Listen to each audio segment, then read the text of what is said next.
Kashmir. You are strong enough now to travel. I will accompany you to Kashmir, Sri Yukteswar informed me 2 days after my miraculous recovery from Asiatic cholera. That evening, our party of 6 entrained for the north.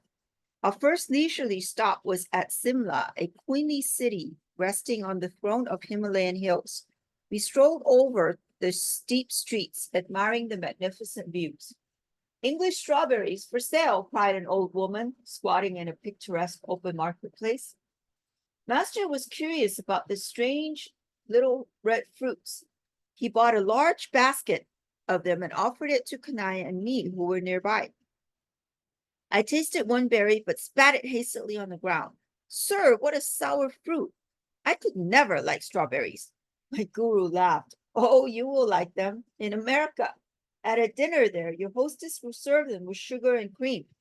After she has smashed the berries with a fork, you will taste them and say, what delicious strawberries! Then you will remember this day in Simla.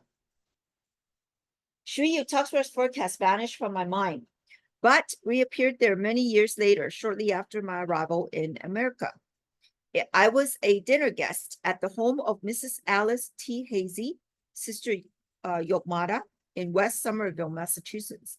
When a dessert of strawberries was put on the table, my hostess picked up a fork and mashed my berries, adding cream and sugar. This fruit is rather tart. I think you will like it fixed this way, she remarked. I took a mouthful. What delicious strawberries, I exclaimed. At once, my guru's prediction in Simla emerged from the fathomless cave of memory.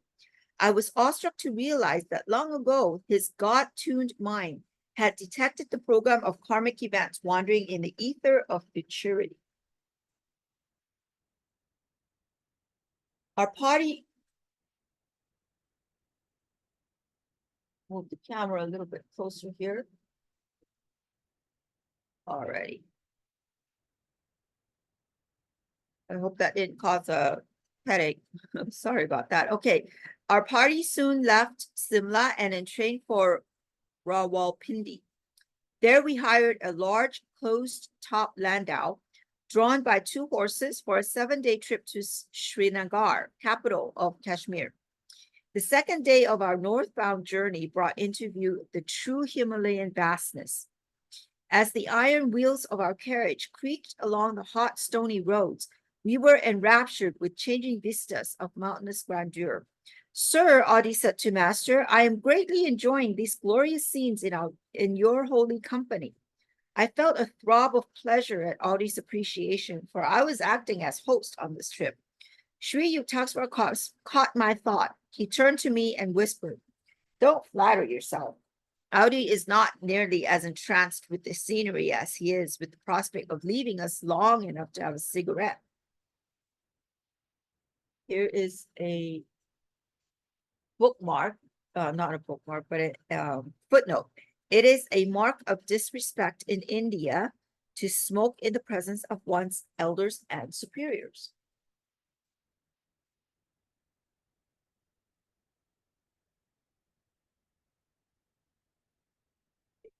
Here it says, I was shocked. Sir, I said in an undertone, please do not break our harmony by these unpleasant words. I can hardly believe that Audi is hankering for a smoke. I looked apprehensively at my unusually irrepressible guru. Very well, I won't say anything to Audi. Master chuckled, but you will soon see when the landau halts that he is quick to seize this opportunity. Carriage arrived at a small caravanserai. As our horses were led to be watered, Audi inquired, Sir, do you mind if I ride a while with the driver? I would like to get a little outside air. Sri Yukteswar gave permission, but remarked to me, he wants fresh smoke and not fresh air. The landau resumed its noisy progress over the dusty roads. Master's eyes were twinkling. He instructed me, crane up your neck through the carriage door and see what Audi is doing with the air. I obeyed and was startled to observe Audi in the act of exhaling rings of cigarette smoke. My glance towards Sri Yukteswar was apologetic. You are right, as always, sir. Audi is enjoying a puff along with a panorama. I surmised that my friend had received a gift from the cab driver. I knew that Audi had not carried any cigarettes from Calcutta. We continued on the labyrinth way, delighting in views of rivers, valleys, precipitous crags, and multitudinous mountain tiers. Each night we stopped at a rustic inn and cooked our food. Sri Yukteswar took special care of my diet, insisting that I have lime juice at all meals. I was still weak, but daily improving, though the rattling carriage had been strictly designed for discomfort. Joyous anticipations filled our hearts as we neared central Kashmir, paradise land of lotus lakes, floating gardens, gaily canopied houseboats, and many bridged Chehelam River and flower-strewn pastures, all encircled by the Himalayas. Our approach to Srinagar was through an avenue of tall, welcoming trees. We engaged rooms at a double-storied inn overlooking the noble hills. No running water was available. We drew our supply from a nearby well. The summer weather was ideal, warm days and slightly cold nights. We made a pilgrimage to an ancient Srinagar temple dedicated to Swami Shankara. As I gazed upon the mountain peak hermitage, bold against the sky, I fell into an ecstatic trance. A vision appeared of a hilltop mansion in a distant land. The lofty Shankara temple in Srinagar became transformed into an edifice where years later I established Self-Realization Fellowship headquarters in America. When I first visited Los Angeles, I saw the large building on the crest of Mount Washington. I recognized it at once from my long past visions of Kashmir and elsewhere. In a few days in Srinagar, then on to Gulmarg, mountain pass of flowers, 8,500 feet high. There I had my first ride on a large horse. Rajendra mounted a small trotter, one whose heart was fired by ambition for speed. We ventured onto the very steep Kilmarg.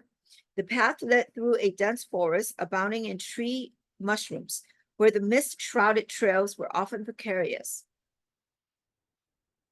Here's a picture of the international headquarters of Self-Realization Fellowship.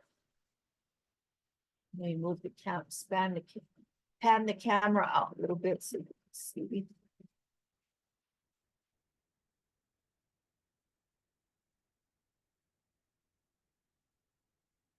This is the international headquarters, Self-Realization Fellowship, Yogoda Satsanga Society of India, established by Sri Yogananda in 1925, administration building atop Mount Washington in Los Angeles.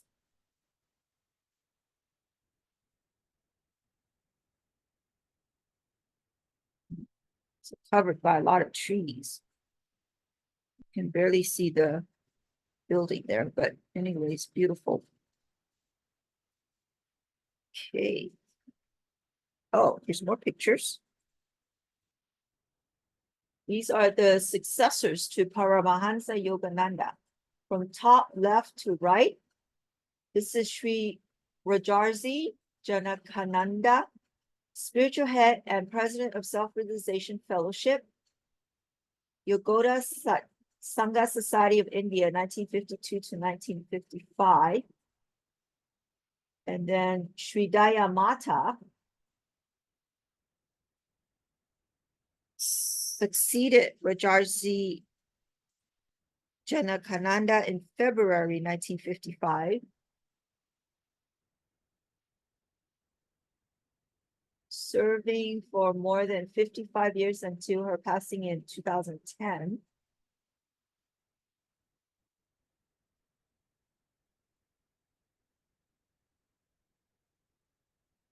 And then this must be Sri Mrinalini Mata, another close disciple of the great master, chosen and trained by him as one of those to lead his work after his passing. She's the current president and spiritual head of SRFYSS. So that's her.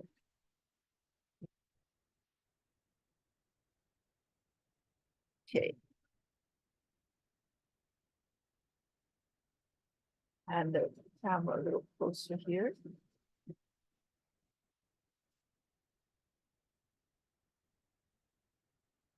But Rajendra's little animal never permitted my oversized steed a moment's rest. Even at the most perilous turns, on, untiringly came Rajendra's horse, oblivious to all but the joy of competition. Our strenuous race was rewarded by a breathtaking view. For the first time in his life, I gazed in all directions at sublime snow-capped Himalayas, lying tier upon tier like silhouettes of huge polar bears. My eyes feasted exultingly on endless reaches of icy mountains against sunny blue skies. I rolled merrily with my young companions, all wearing overcoats on a sparkling white slopes. On our downward trip, we saw afar a vast carpet of yellow flowers, wholly transfiguring the bleak hills. Our next excursions were to the famous pleasure gardens of Emperor Jahangir of Shalimar and Nishat Bagh. The ancient palace at Nishat Bagh is built directly over a natural waterfall. Rushing down from the mountains, the torrent has been regulated through ingenious contrivances to flow over colorful terraces and to gush into fountains amidst the dazzling flower beds. The stream also enters several of the palace rooms, ultimately dropping fairy-like into the lake below. The immense gardens were riotous with color: roses, jasmine, lilies, snapdragons, pansies, lavenders, poppies. An emerald encirclement is formed by symmetrical rows of chinars, cypresses, cherry trees. And here's a footnote on chinars, which is an oriental plane tree. Beyond them tower the white austerities of the Himalayas. The so-called Kashmir grapes were considered a rare delicacy in Calcutta. Rajendra, who had been talking about the grape feast awaiting us in Kashmir, was disappointed to find there are no large vineyards. Now and then I chaffed him over his baseless anticipation. Oh, I have become so much gorged with grapes, I cannot walk, I would say. The invisible grapes are brewing within me. Later, we heard that the sweet grapes grow abundantly in Kabul, west of Kashmir. We consoled ourselves with ice cream made of kabri, a heavenly condensed milk flavored with white pistachio nuts. We took several trips in shikaras, small boats shaded by red embroidered canopies, coursing along the intricate channels of Dal Lake, a network of canals like the watery spiderweb. Here, the numerous floating gardens, crudely improvised with logs and earth, strike one with amazement. So incongruous is the first sight of vegetables and melons growing in the midst of vast waters. Occasionally, one sees a peasant disdaining to be rooted to the soil, towing his square plot of land to a new location in the many-fingered lake. In this storied vale, one finds an epitome of all the earth's beauties. The Lady of Kashmir is mountain-crowned, lake-garlanded, and flower-shod. In later years, after I had toured many countries, I understood why Kashmir is often called the world's most scenic spot. It possesses some of the charms of the Swiss Alps and the Loch Lomond in Scotland, and of the exquisite English lakes. An American traveler in Kashmir finds much to remind him of the rugged grandeur of Alaska and the Pikes Peak near Denver. As entries in a scenic beauty contest, I offer for first prize either the gorgeous view of Xochimilco in Mexico, where skies, mountains, and poplars are reflected amid playful fish in myriad lanes of water, or the lakes of Kashmir, guarded like beautiful maidens by the stern surveillance of the Himalayas. These two places stand out in my memory as the loveliest spots on earth. Yet I was awed also that I beheld the wonders of Yellowstone National Park and of the Grand Canyon of the Colorado and of Alaska. Yellowstone is perhaps the only region on earth where one may see numerous geysers erupting high in the air with almost clock-like regularity. In this volcanic area, nature has left a specimen of an earlier creation: hot sulfur springs, opal and sapphire-colored pools, violent geysers, and freely roaming bears, wolves, bison, and other wild creatures, motoring along the roads of Wyoming to the Devil's Paint spot. Motoring along the roads of Wyoming to the Devil's Paint pot of bubbling hot mud, observing gurgling springs, spouting geysers, and vaporous mountains, I was disposed to say that Yellowstone deserves a special prize for uniqueness. At Yellowstone Park in California, the ancient, majestic sequoias, stretching huge columns far into the sky, are green natural cathedrals designed with skill divine. Though there are wonderful falls in the Orient, none match the torrential beauty of Niagara in New York on the Canadian border. Mammoth Cave in Kentucky and Carlsbad Caverns in New Mexico are strange fairylands.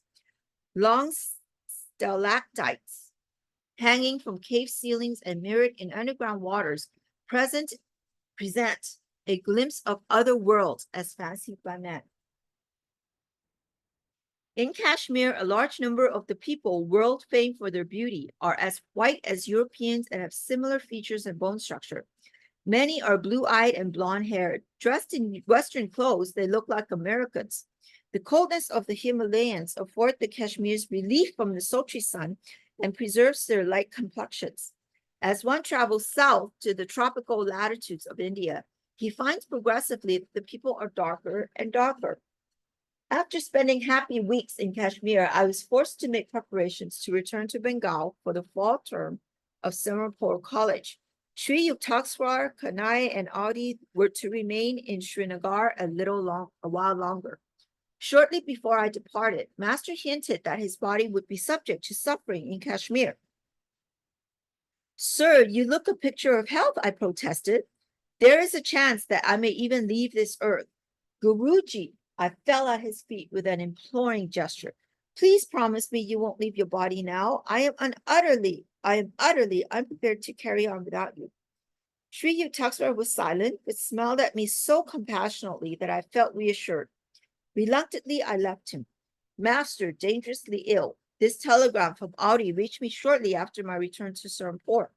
Sir, I wired my guru frantically. I asked for your promise not to leave me. Please keep your body, otherwise I shall also die. Be it as you wish, this was Master's reply from Kashmir. A letter from Audi arrived in a few days, informing me that Master had recovered.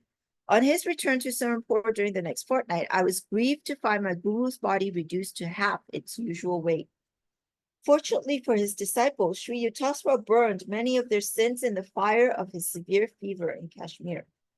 The metaphysical method of physical transfer of disease is known to highly advanced yogis. A strong man may assist a weak one by helping the latter to carry a heavy load. A spiritual superman is able to minimize the physical and mental troubles of his disciples by assuming a part of their karmic burdens, such as a rich man relinquishes some money when he pays off a large debt for his prodigal son, who is thus saved from the dire consequences of his folly. So a master willingly sacrifices a portion of his bodily wealth to lighten the misery of disciples. Here is a footnote. Many Christian saints, including Therese Newman, see page 407, are familiar with the metaphysical transfer of disease. By a secret yogic method, the saint unites his mind and astral vehicle with those of a suffering individual. The disease is conveyed wholly or in part to the yogi's fleshly form. Having harvested God on the physical field, a master is no longer concerned with his body, though he may allow it to become diseased in order to relieve other persons. His mind, unpollutable, is not affected. He considers himself fortunate in being able to render such aid. To achieve final salvation in the Lord is indeed to find that the human body has completely fulfilled its purpose. A master then uses it in any way he deems fit. A guru's work in the world is to alleviate the sorrows of mankind. whether through spiritual means or intellectual counsel, or willpower or physical transfer of disease. Escaping to the superconsciousness whenever he so desires, a master can become oblivious of physical illness. Sometimes, to set an example for disciples, he chooses to bear bodily pain stoically. By putting on the ailments of others, a yogi can satisfy for them the karmic law of cause and effect. This law is mechanically or mathematically operative. Its workings may be scientifically manipulated by men of divine wisdom. The spiritual law does not require a master to become ill whenever he heals another person. Healings ordinarily take place through the saint's knowledge of various methods of instantaneous cure, in which no hurt to the spiritual healer is involved. On rare occasions, however, a master who wishes to quicken greatly his disciples' evolution may then voluntarily work out on his own body a large measure of their undesirable karma. Jesus signified himself as a ransom for the sins of many. With his divine powers, here's a footnote, Christ said just before he was led away to be crucified, "Thinkest thou that I cannot now pray to my Father, and he shall presently give me more than 12 legions of angels? But how then shall the scriptures be fulfilled, that thus it must be?" Matthew chapter 26, verses 53 and 54.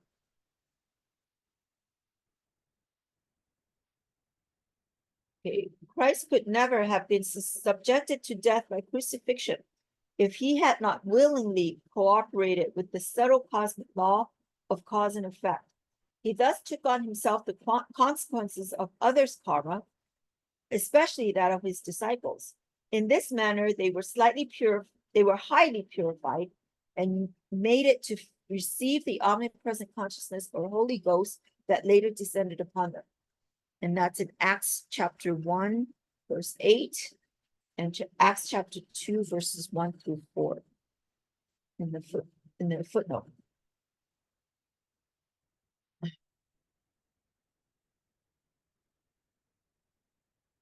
Only a self-realized master can transfer his life force or convey into his own body the diseases of others.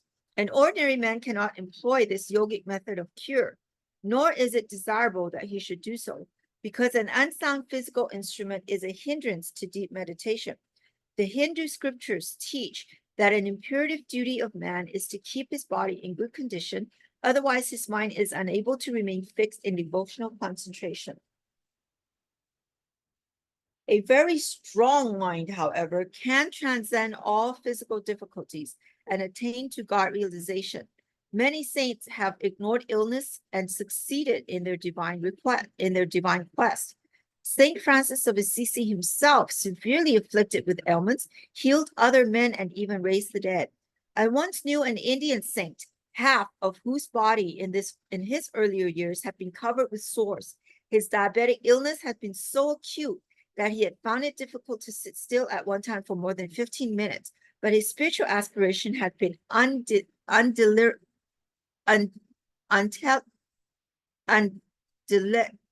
oh my goodness, I can't even read. But his spiritual aspiration has been undeterrable. Deterrable. Lord, he had prayed, wilt thou come into my broken temple? With ceaseless command of will, the saint had gradually become able to sit in the lotus posture daily for 18 hours, engrossed in the ecstatic trance. And he told me, at the end of 3 years, I found the infinite light blazing within me. Rejoicing in its splendor, I forgot the body.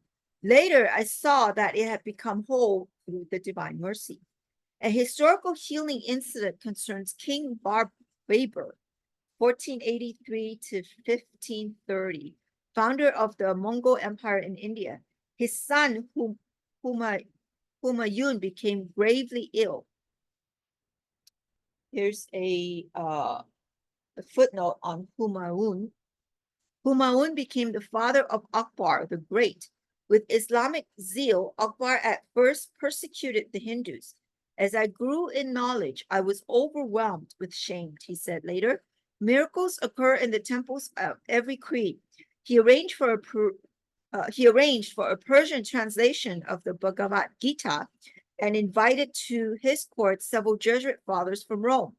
Akbar inaccurately but lovingly attributed to Christ the following saying, inscribed on the victory arch in Akbar's new city of Fatehpur Sikri. Jesus, son of Mary, on whom be peace, said the world is a bridge. Pass over it, but build no house upon it. So Humayun became greatly ill. The father prayed with anguished determination that he received the malady and his son be spared. Humayun recovered. Baber immediately fell sick and died of the same disease that had stricken his son. Many persons believe that a great master should have the health and strength of a Sandow. Here's a footnote on Sandow, a German athlete, dated 1925, known as the world's strongest man. The assumption is unfounded. A sickly body does not indicate that a guru is lacking in divine powers, any more than lifelong health necessarily indicates inner illumination. The distinguishing qualifications of a master are not physical, but spiritual. Numerous bewildered seekers in the West erroneously think that an eloquent speaker or writer on metaphysics must be a master. Proof that one is a master, however, is supplied only by the ability to enter at will the breathless state, Sabikalpa Samadhi, and by the attainment of immutable bliss, Nirvikalpa Samadhi. Here's a footnote, see page 266 or 58 note. The rishis have pointed out that solely by these achievements may a human being demonstrate that he has mastered Maya, the dualistic cosmic delusion. He alone may say from the depths of realization, Akam Sat, only one exists. When there is duality because of ignorance, one sees all things as distinct from the self. Shankara, the great monist, has written, when everything is known as a self, not even an atom is seen as other than the self. As soon as knowledge of reality has sprung up, there can be no fruits of past actions to be experienced, owing to the unreality of the body, just as there can be no dream after waking. Only great gurus are able to assume the karma of disciples. Sri Yukteswar would not have suffered in Srinagar. Here's a footnote on Srinagar, capital city of Kashmir, was founded in the 3rd century BC by Emperor Osaka. He built there 500 monasteries, of which 100 were still standing when the Chinese pilgrim Huan Tianxing visited Kashmir 1,000 years later. Another Chinese writer, Hua Xin, 5th century, viewing the ruins of Osaka's vast palace at Patalipura, modern Patna, tells us the structure was of such incredible beauty in its architecture and decorative sculpture that it could have been the work of no mortal hands.